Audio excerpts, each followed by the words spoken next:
All right, we are on air. It is Thursday, February 14th, and this is a meeting to check in on design and usability improvements for Backdrop CMS.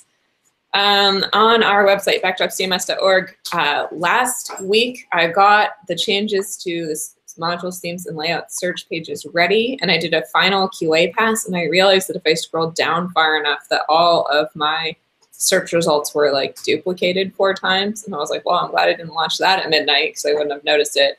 And so the pull request that I filed against Core that added the title relevancy match, Nate has been trying to improve it.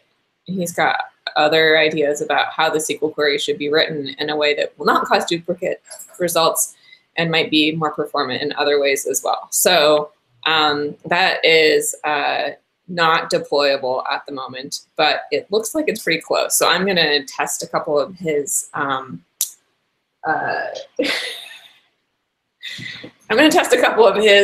solutions tomorrow or today and see if we can get them deployed tomorrow. So that's my plan on that. Sandbox demo, let's see where we were on that. I think there is a couple of suggestions in the current pull request about improving language on the demo page. So I might work on that today since Nate is going to be working on the SQL query for the search listings and see if we can at least get that done. Because I had an idea about doing a Skillshare class on how to use Backdrop CMS, where I thought it would be fun to do that using the demo button on the homepage and be like, I'm just going to do this quick demo by using the thing. And then I wanted to see if we could get like an increase in traffic of other people trying to do stuff using our demo site. And I thought that might also be like a fun thing to like promote some of the things in Backdrop that people haven't seen yet. So we'll see. With regards to that, I've tried yesterday. Now I'm trying as we speak to create a demo, and then I get the spinning wheel and nothing happens. Huh. And okay. I cleared caches, browser cache, and stuff like that. But and it happens every time now? Yeah. Huh. Okay. I wonder if there's something going on the tugboat side. Yeah. Yeah, we can look into that. Yeah, I'll mention that in the dev meeting when Nate is there. So, yeah. Okay. So those are the main things we're working on for backdropcms.org. There has been no progress on the demo button since last week because we've been focused on search stuff, but that'll hopefully move along this week. Okay, so for Backdrop, the project, a couple of major things to highlight for the 1.13 release is putting an admin dashboard in Core. It looks like we're getting a lot of good feedback on that. That's issue number 495 in the queue, an old goodie. We're also talking about putting save draft in Core. So this is just a rearrangement of the node form now that we have the ability to create drafts more easily. So this is 3157. And adding our promoted modules to the project installer, which is going to require a little retriggering of project module, which I think there's already been some progress on that too. So that is number 3193. There are a bunch of other issues tagged with UX for the 1.13 release. I was looking through them today because I found that fun and exciting for some reason. What I decided to do before the meeting is check on all the user experience issues. So if anyone is interested in particularly in ones that have been tagged for 1.13, there's a link in today's agenda for those. But also any user experience issue that is not considered major can go into any bug fix release. So we had a bug fix release come out last Friday, the week before. It had 6 user experience improvements in it, so I thought that was really great, just to keep those rolling out anytime. So if you find a user experience issue and you can fix it quickly and easily, it'll probably go into bug fix. If it's something major, it might have to wait for minor release. Included in these UX issues are a lot of RTL issues, which I don't know, they overlap with design, I guess, sometimes, or at least the theme. Yeah. And what I've done is some of my test installations, I've just permanently switched them to right to left. It's easier to pick up issues when you start working instead of randomly coming across them. I guess the more you work with it, the more you come across them. And I think that this must have been a problem with Drupal as well, but the largest audience there made it so that there were more chances for things to be discovered. It seems that there's only 1 or 2 people in the Backdrop, community that are active, like as in when they find issues, they actually report them. But yeah, I don't know. If anyone else is willing to just switch any of their dev environments or something to RTL, I think would fix more things, because my impression is that people that have RTL languages, they just switch their environment, they see breakages and they say, it's totally broken, so they just give up. Yeah. I think that's also something that's really hard for us, like if we're using a left-to-right language, every time we write some code, we have to like mentally remember, oh, like this is specific for left to right. I need to write it for right to left. And if there isn't somebody testing that exact same interface in right to left, either at some point through the testing process or right before it gets merged, that's really easy to overlook. So I think it would be great to have more people do that. I started doing that with my site too. I have my local test site now permanently has the language switcher block on it, and so I can constantly flip back and forth when I'm testing something. And I think that's only become a part of my process recently due to all of these issues coming up where it's like, oh, we really need to check that more. So I would encourage anyone who's doing a lot of testing on stuff to try that, or even in sandboxes, if you're testing an issue, to go ahead and. I think that there's deeper issues than that as well, because after working in a couple of issues, and then I think it was, I can't remember who was reviewing it, but I think it was Nate. So there was pointing CSS issues, like it's time that you declare a float to the left, then you need to think of whenever you have float left, right, or whenever you add left and right padding or margin, you need to also add the respective RTL thing. Yeah. So this has always been in my head, but I have discovered now while working with these RTL issues that it goes deeper than that, because the punctuation and the way that we present things, like within T functions, needs to be carefully sort of like done, because see how we have like a label for something, then a colon, and then we add variable to represent that. A good example was the thing that I was working recently, the passwords. See how there's an indicator that says password strength, then colon, and then 4 or whatever. So it was the whole thing. Those two things were considered two different things, and in RTL they would swap places as if they would be in the opposite direction than expected. So it's more than just CSS. We need to be careful with, I don't know, and floating them does not always work. It's a bit more complicated, and I would love to have someone from like that has more experience, because their native language is left to right. Sorry, right to left, because they most likely have done research and they would have figured out a solution that maybe we can implement like on a deeper level. Or they've just seen more sites that are built that way, and they know what the patterns are for things like password indicators. Like it's like a meter that goes from left to right. Like, does the whole meter flip and go from right to left? Like, I don't know. Like there's stuff like that where there's probably patterns in right to left languages that are different from left to right, and we should know what those are. That's an excellent point, Gregory. I hadn't thought about all that stuff. And I noticed when I flipped it that the periods ended up on the other side of sentences. No, that's expected. But that was like surprising to me, because I'm like, how is it even possible that we should do that? Because a lot of times the period's part of the string, and if we don't, I don't know. That's fascinating. So the weird part with that is that if you switch to right to left, and then but you keep the language to English, is that the period ends up at the front of the capital letters. So this is where it's weird. But if you keep in your head that for the actual language it will be the opposite way, then it makes sense. Yeah. What doesn't make sense, and what's funny, for example, a side effect that I've noticed is with tokens. See how they have the brackets? I'm talking about the actual token within the field where you're able to edit it. When you try to select the whole thing, like something weird happens, like you start selecting it and then the bracket, which is supposed to be at the end, gets selected after you have finished the selection. Like it's so weird. It's so weird. like it's deeper than that. It's like it goes even to the actual text that gets selected. And I guess that it might also have to do with things that we have no control over like at all. How the browser handles it. Exactly, how browser handles that. And at the end, I think that because I've done a little bit of research, and I think that most of the RTL people just have gotten used to that. I think even the caret that blinks within the cursor that blinks within the fields, when you type, it goes in the opposite direction, something like that. But yeah, anyways. If I happen to see a pattern that could be solved in a more sort of like in-depth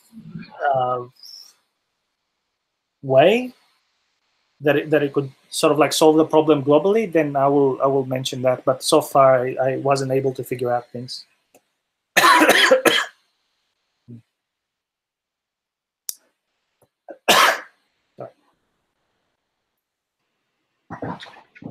But yeah, point is that pause for kitty removal. Yeah.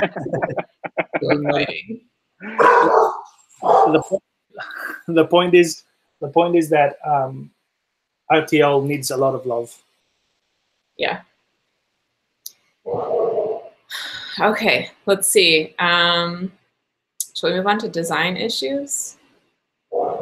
So we have a couple that we've been talking about for a while that we would love to get focused on. Adding predefined color schemes to Braces did get a little progress. Joseph went and ran them all through an accessibility checker in terms of contrast, and he found that most of them were fine, but in some cases we're using the same color for two different parts of the page, and in one place it's fine, and in another place it's not. And so it's really hard to find a color that works in both places, like if it's both on a lighter background and on a darker background, how do you make it legible? And so he thought the solution might have been to use more colors, right? So if you have an option for like lighter and darker, that might be good. I'm not sure that's realistic for getting our first set of colors in core, because it's going to require a bunch of other changes. So we'll see where that lands, but it is at least moving forward, which is good. Let's see. So that was issue 3209. Issue 3309 is removing tabs on login, register, and password reset pages.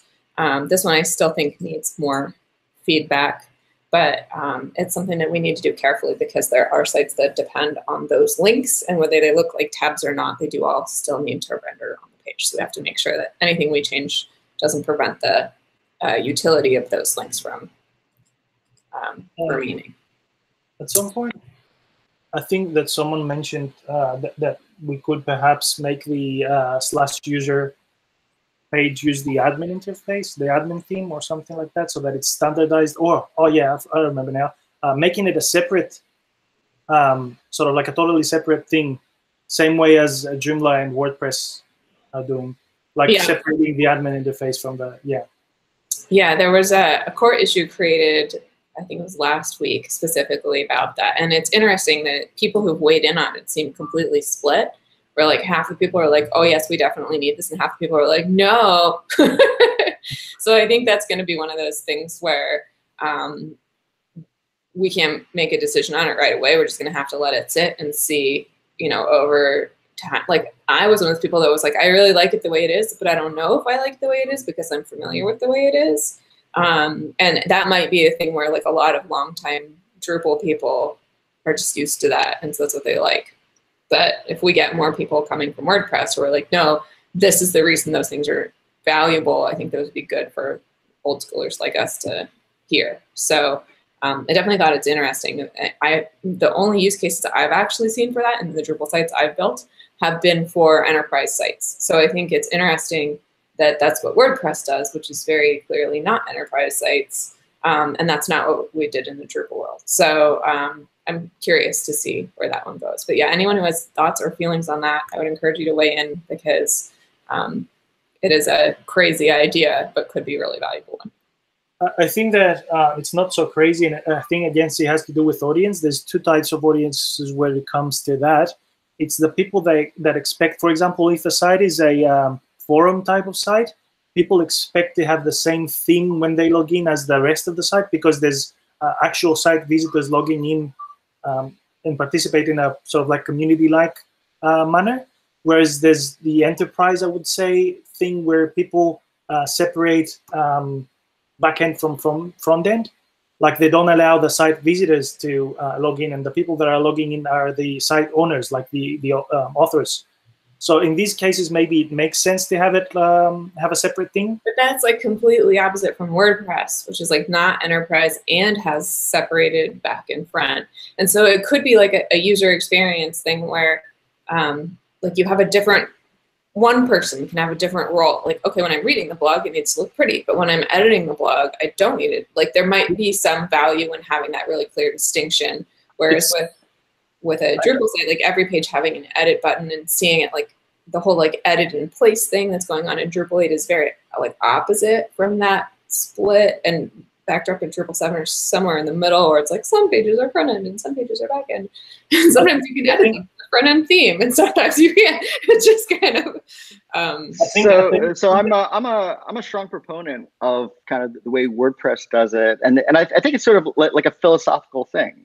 You know, systems take on the personality of their founders, as you know, where Backdrop is for us. But like in WordPress, Matt Mullenweg, who started it, was a content editor. So like WordPress is all around built around the idea of optimizing the experience for the content editor. So just saying that, like, if they've decided that something is good, I think we should pay attention to it. We should say, like, you know, there's a high probability that works for content editors. Yeah. Yep. And I also noticed that on a lot of my sites that have like designated content editors, like the dashboard is super important to them, and having like, this is your administrative area being different from just navigate around the site and find the page you want to edit and click edit on it is sort of a different thing. Yeah, I don't know. It's definitely, I mean, the one thing that makes Drupal different from WordPress is that creating content is not an administrative task, right? Like for having something like a forum or something that's a community site, like you don't have to be an administrator, you don't have to have elevated privileges to create content. So for those people like trying to like bridge that gap of like, you don't need an administrative area, it's just a login, and having a system like WordPress where the only reason you'd log in is to do editorial or administrative, like we're this weird mix of the two, where I feel like it would, at the very least, we should make it much easier to create the system where you have the administrative back end and the normal front end. Because right now that's hard.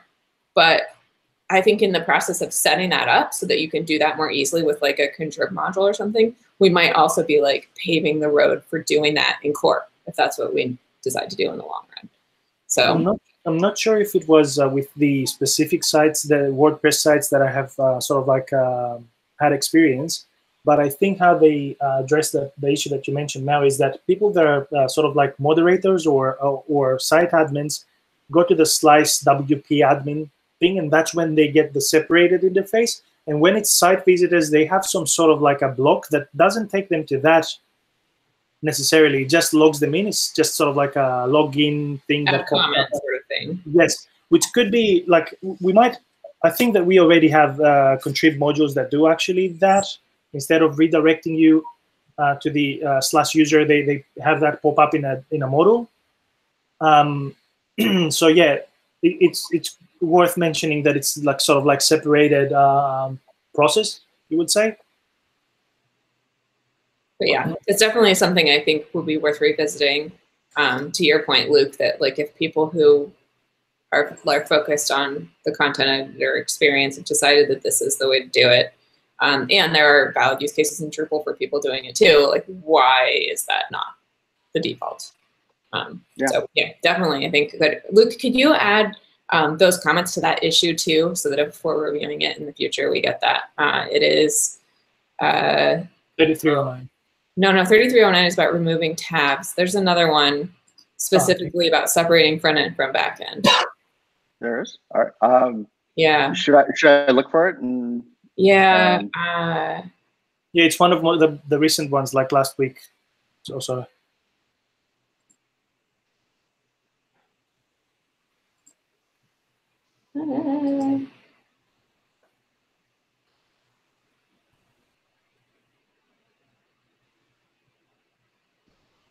Well, yeah, here it is. It's issue number 3528. All right. And do you want me to add like my opinions that I was spewing there, or like a more broad-based? So what do you want me to add to that issue? Well, definitely add the point that, like, you know, Matt Mullenweg forked the other software, specifically made WordPress to make it more content editor friendly, made this decision, I think. Oh, yeah, great. Happy to add that. That's root software. One of my and see if that, so I don't actually know if he put that in or if it was like that with V2 Evolution. We should check. But yeah, because maybe it wasn't a decision he made. Maybe he just inherited it like we inherited it from Drupal. Could be. But it would be good to check, because if he did, that would be really compelling. It'd be like, I think this is more usable this way, and changed something, then that would be good to. It's more that just for 15 or 20 years, however long WordPress has been around, like they've kept that model. Yeah. And so there's a community of people that have put their stamp of approval on it. Yeah. A giant community, right? Does Joomla do that too, where the back is separate from the front? I think it does. As far as I recall, yeah.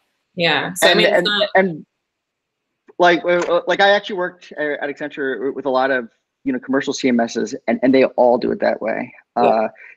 Adobe Experience Manager and Sitecore and like SDL, all those things. They all have an entirely separate backend. Yeah, I mean, so the CMS that I built back in the day also did that, but it did that because it was much easier than doing it the way Drupal does it.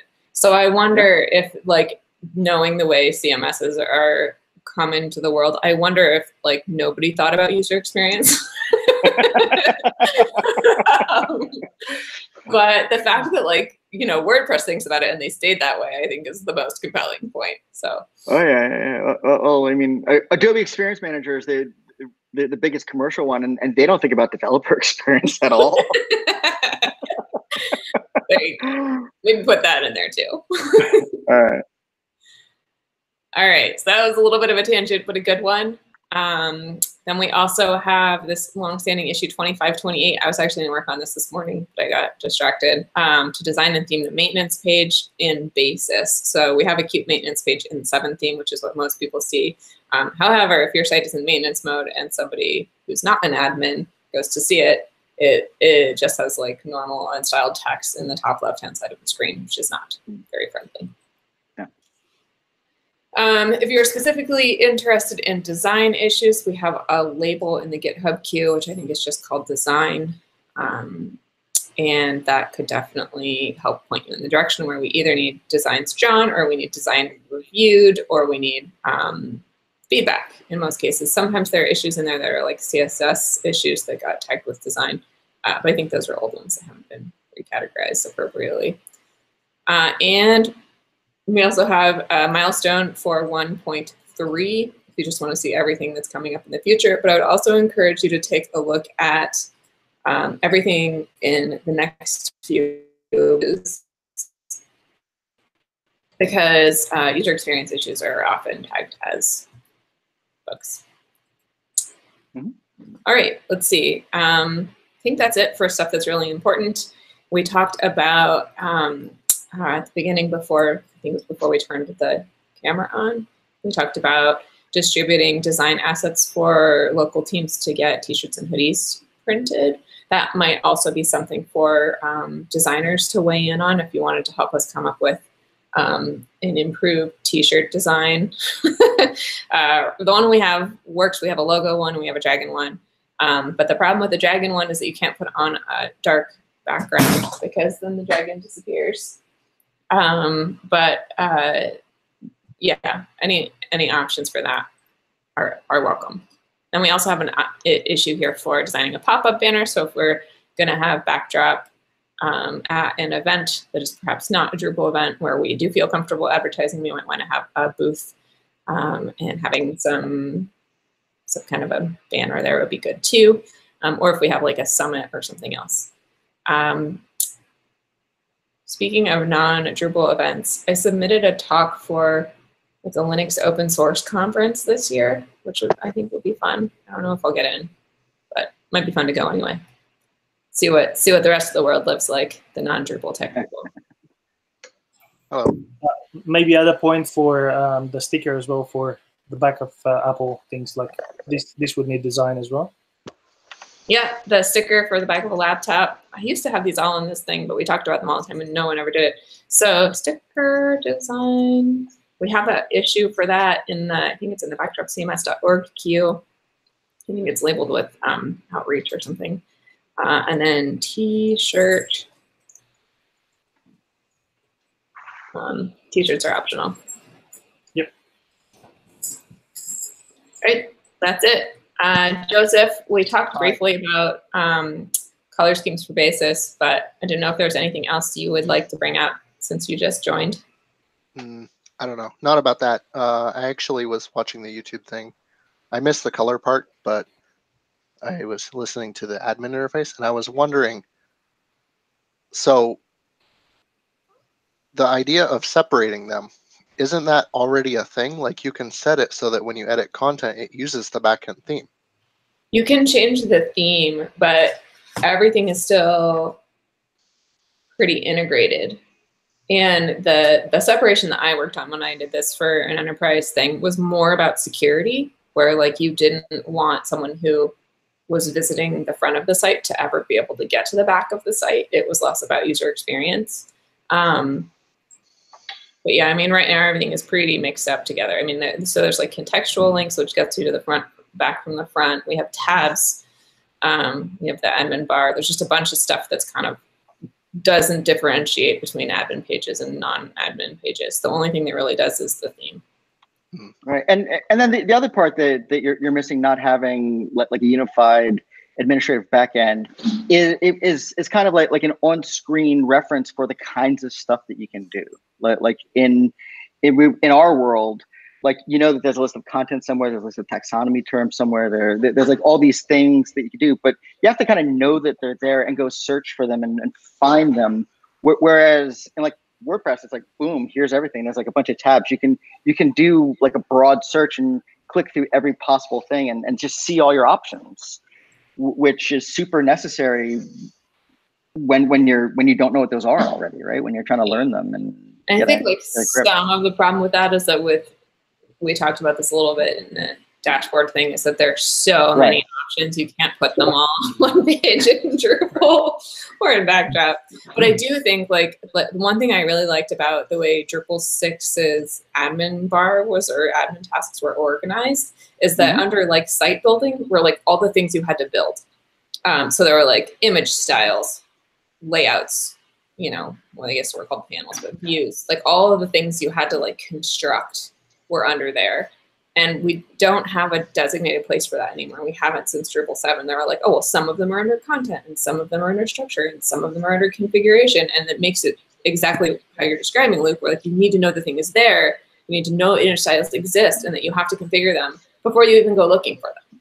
And so I think like we have some opportunity to improve that with putting this dashboard in. Like we could give people like a hint. It's like, here are the things you need to build, and like put lists of like, here are your taxonomy terms. There's things we can do to improve that.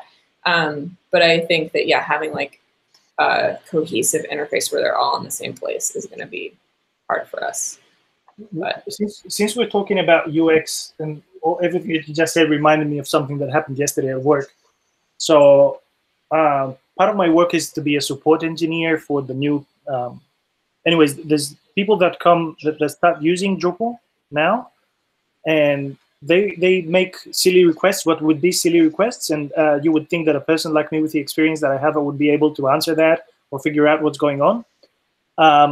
So I don't have that much experience with beans or panels, so to say. I know what they are, I know how they use, I've watched tutorials, but I haven't actually built anything on that. I only had to maintain things that were built using that. So it was a silly request of, and this comes to, sorry, just not to lose my thought, is about a feature that we have introduced that we are underusing, I think, which is a great usability win. and I'll come to that, is see how we put the smaller versions of the permission matrices wherever people expect to find the. This is a great UX win that we could make it. We should make it easier for developers just to embed those kind of matrices, because it was like the request was, I don't have permission to edit that, and I was like, I did some things. There you go. You should have access now.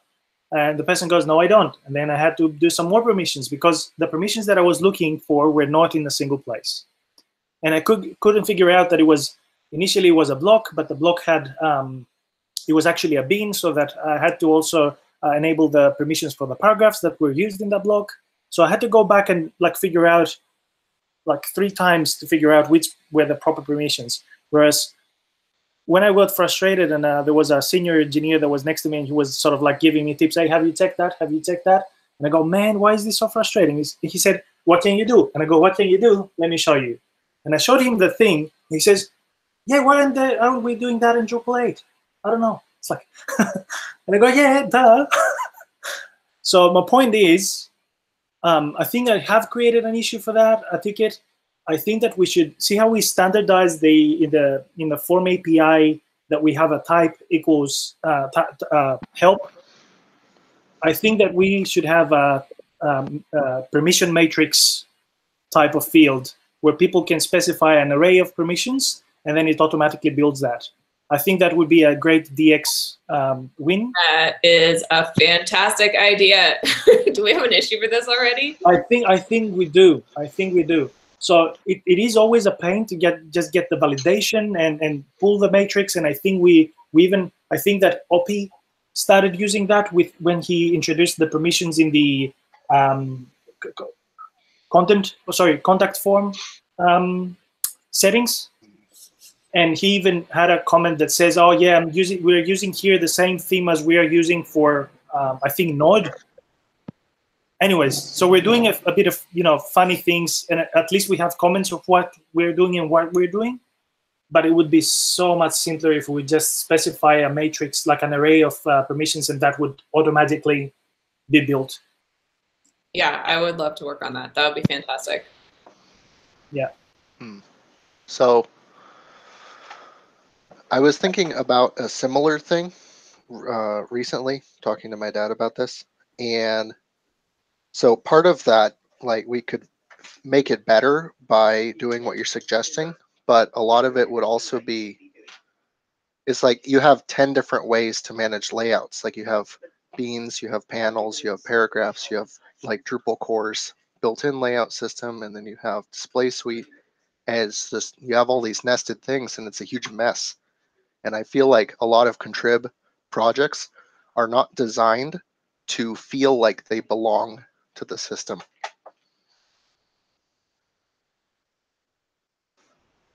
So I think this is something that I think Jen mentioned it before. It's like I'm really passionate about it, like to make things integrated into in such a way that it sort of like feels intuitive, and they don't feel like a separate thing. And this was sort of like a phrase that is trademarked by Jen. It's like, put things where people expect to find them. It's like, we should always keep that in mind. Like it's a very simple thing, and a thing we're doing great in Backdrop.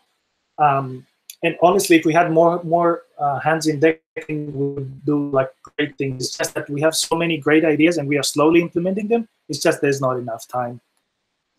Well, what we started with is like a really powerful but complex system, and trying to like unify all of the great work that was done in Drupal and make it cohesive is hard. And I think like blocks and beans and paragraphs and layouts and panels and whatever, there's just a lot of different things, and trying to figure out how to simplify this architecture thing, this mess that we have, is hard. Like, this is a hard problem.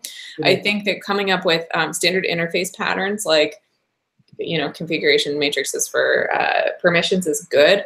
I also think like getting layouts and mini layouts in a way that is reusable by contrib is also going to be really good. Like, there's going to be a whole bunch of stuff that's great. But I think like part of the reason that Drupal 7 became so much more complicated usability-wise, it's just because it became so much more powerful functionality-wise. And that's always going to be kind of a trade-off, where I think, like, especially when you have contrib with a bunch of great ideas, but they're designed by people who are different people than who designed the original software, it's going to end up feeling different. Yeah. We can come up with pattern libraries, but like sometimes the different things are going to be better, and those are going to have to make their way back into core to get, you know, those improvements in. So we're doing a good job. Joseph, I think every time you come across something like that, where you're like, this is another thing we need to like consolidate, we should have some place where you can write that down so we can think about, you know, I think we already have a ticket for that. It's called like bring display suite features into the layout system. I think we do have a ticket like that. It's like, I agree with you that we're doing a great job, and it's time that people, I think that we had a meta issue as well for like kick-ass features for layouts or something like that, which is like ideas that people had that would include sort of like the panels, display suite, panels everywhere, sort of like ecosystem. And they would say, oh, yes, I was able to do that. It would be great if this feature was added as an option in the blocks or something. And we are slowly, like I think, as you said, we're doing a great job. We're slowly bringing these features into sort of like the layout system that we built. So, Joseph, I'm not sure like if you have specific features in mind, but yeah, I would just file tickets.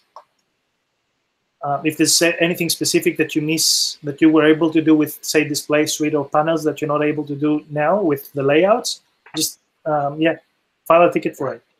And let's brainstorm, yeah. The big one I ran into with this was like, we have a client on Drupal 7, and they use Mandrill for email, and Mandrill went down for several days, and they just couldn't send email.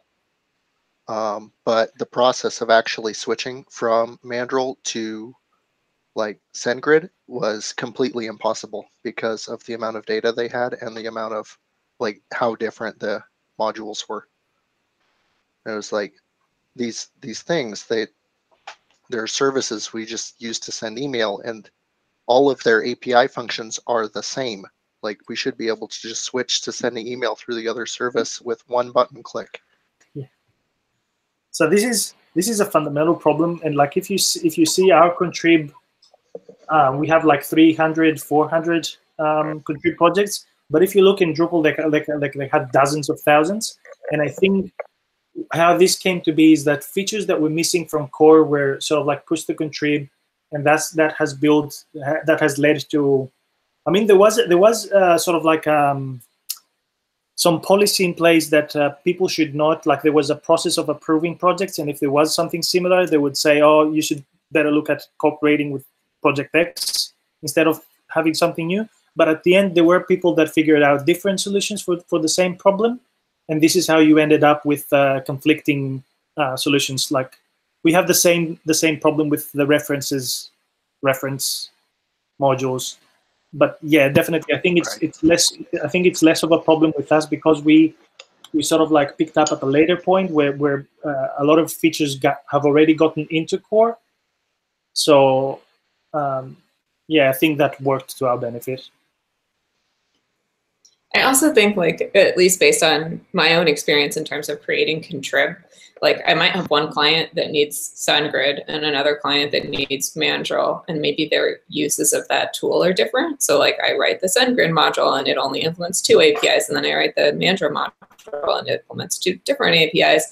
And then like over time, both of them sort of become like monsters, just like other people add the things they need and they end up done completely differently. And I think that that's just kind of how open source works. Like everybody fixes the problem that they've been, you know, either hired to fix or that they're passionate about fixing. But like maybe I don't work on that. Maybe I only work on one and I have no idea how the other one works. And then later I use the other one and I'm like, what is this mess? I've definitely run into that a bunch of times where it's like you have a perception of, you think how, you know, how it works because you've used something similar. And then when you get in, you're like, this is nothing like what I thought it was because it's completely different.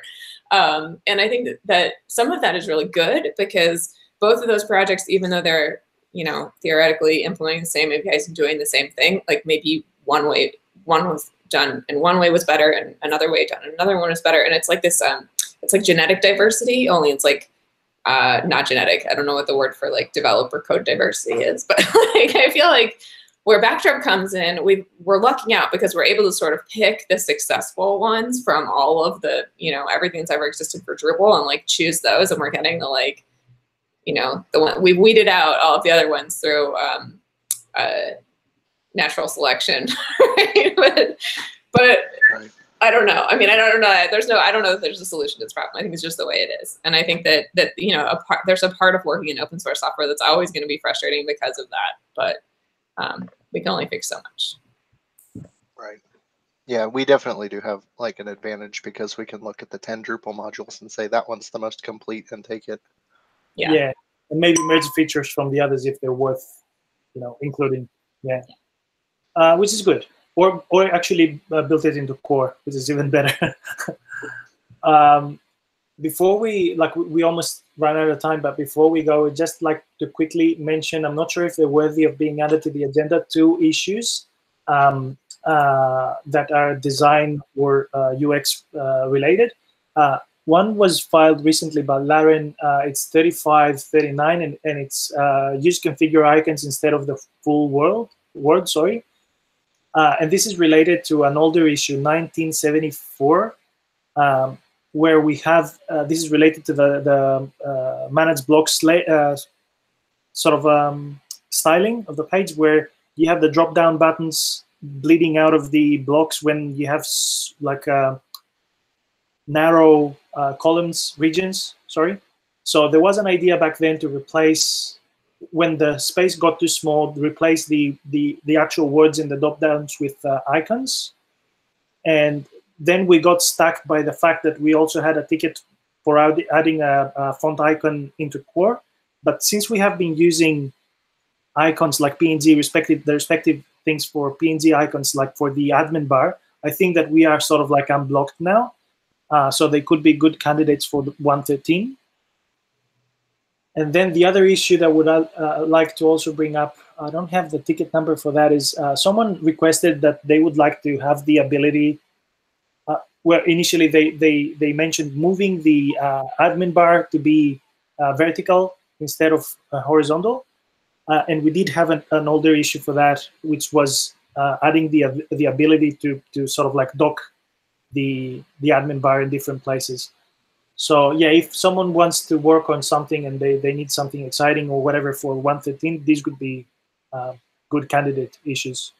I'm not sure these are core candidate issues. So like moving the admin bar, like there's a bunch of contrib modules in Drupal that do that. I think that's a good candidate for contrib module and Backdrop. There's like admin module and navbar module. And I think any of those could be adapted to work with Backdrops, but because I think like what we should focus on for core is like making the admin bar that we have like accessible, like switching to using the library we're using for drop-down menus on the front end to being the one on the back end, and not necessarily provide all of these options, because I don't think 80% of people are going to want the nav bar like on the side instead of the top. So I think if we had a contrib module that proved that wrong, that might be different. But I think like that might not be a good core candidate. And same thing for this icons thing. Like it makes sense to switch to the icon configure when you only have one action in its configure. But when in that dropdown you have like 4 things, you now have 4 things that need to have icons that people are instantly going to identify the meaning for. And some of them like manage display, like there's things that we just can't map an icon. Like there's not already a mental model for people to use an icon for there, and it's really going to be hurting usability if we remove the word, because nobody's going to know what they mean.